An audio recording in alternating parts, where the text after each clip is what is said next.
Ok, frente a frente no ar, de volta, e a gente conversando hoje com o presidente da Assembleia Legislativa da Paraíba, deputado reeleito, Adriano Galdino, mais votado para deputado estadual nessas eleições aqui na Paraíba. No primeiro bloco, ele já aqui fez aqui um anúncio, uma revelação de que está se definindo como candidato a presidente, mas só no segundo biênio, e está construindo ali um consenso entre os nomes que estão postos aí para o primeiro biênio, os primeiros 2 anos aí, não vai mais mexer com ação na justiça, nem com PEC, nem com nada sobre esse tema.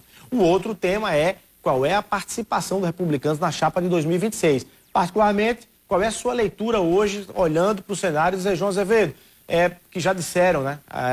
Que as pessoas próximas ao João dizem que ele não tem sede de poder, e não tendo sede de poder, ele pode sim fechar o ciclo dele, cumprindo esses 2 anos de mandato. Precisaria de um candidato ao governo. Adriano Galdino se colocaria como um dos nomes? Bom, primeiro, se depender de mim, eu diria ao governador João, saia e vá ser candidato a senador. Mas é uma decisão pessoal dele. Eu acho que um governador tem todo o direito e tem todas as condições de se eleger senador. Além do mais, em 26 teremos 2 vagas para senadores. Agora, se ele não quiser ser candidato a senador e que resolver permanecer no governo e aparecer as condições e a vaga para que um republicano, que pode ser eu, pode ser o Hugo Mota, ou o próprio Will Santiago, enfim, qualquer um de nós disputar o governo do estado, com o apoio do governador João, com toda certeza nós aceitaremos.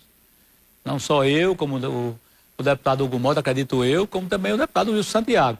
Qualquer um de nós aceitará a tarefa com bom grado, porque temos certeza que iremos ser eleitos e iremos continuar o trabalho do governador João Azevedo. Aí, quando você fala na possibilidade, defende isso claramente, fazia isso com o ex-governador Ricardo Coutinho, defendia que ele deixasse, né, e fosse candidato ao Senado. Eu fui um dos poucos que, naquele momento, fazia essa defesa. Fazia essa defesa. E você repete essa defesa para João Azevedo. Exatamente. Em isso acontecendo, o Lucas Ribeiro, vice-governador eleito, assumiria o governo, teria, inclusive, direito a uma candidatura à reeleição.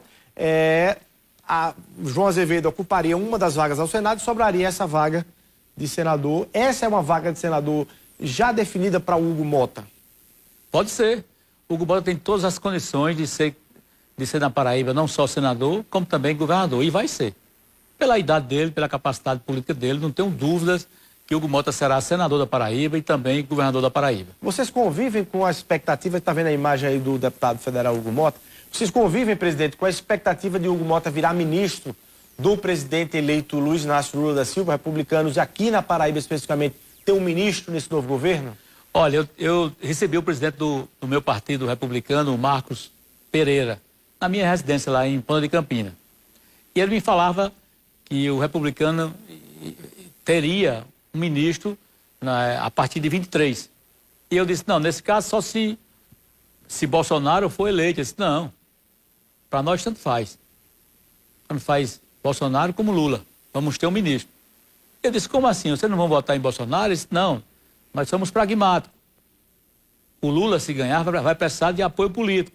Ele sabe que o republicano é um partido coeso, unido, ele vai precisar da gente.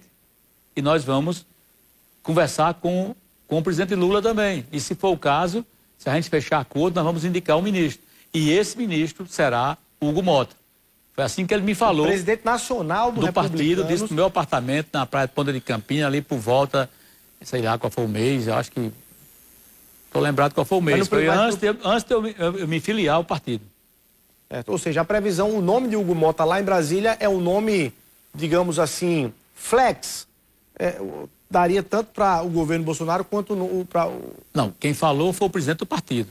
O presidente do partido disse a mim que tanto faz ser Bolsonaro eleito como Lula, ambos iam necessitar do apoio político do republicano. Você defende isso, deputado? Eu defendo. Como político aqui na Paraíba, defende que o republicano esteja compondo a base de Lula ou fazendo oposição? Ou...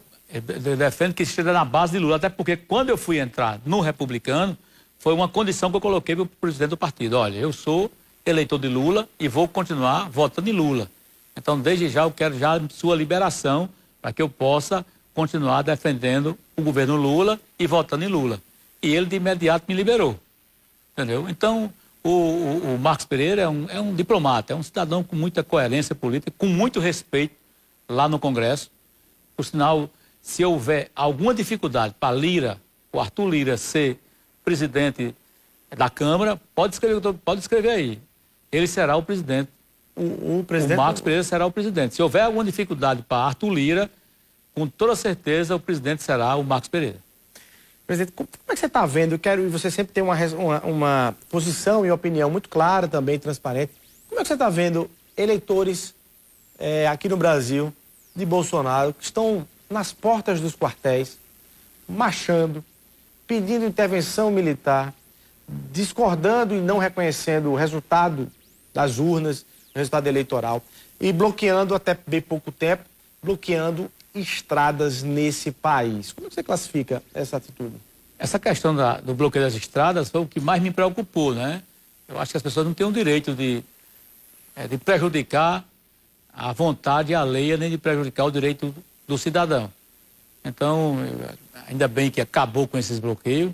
Aqui eu quero também parabenizar, por sua coerência, ao atual presidente Bolsonaro, né, que fez um apelo para que os manifestantes liberassem as estradas, tá certo?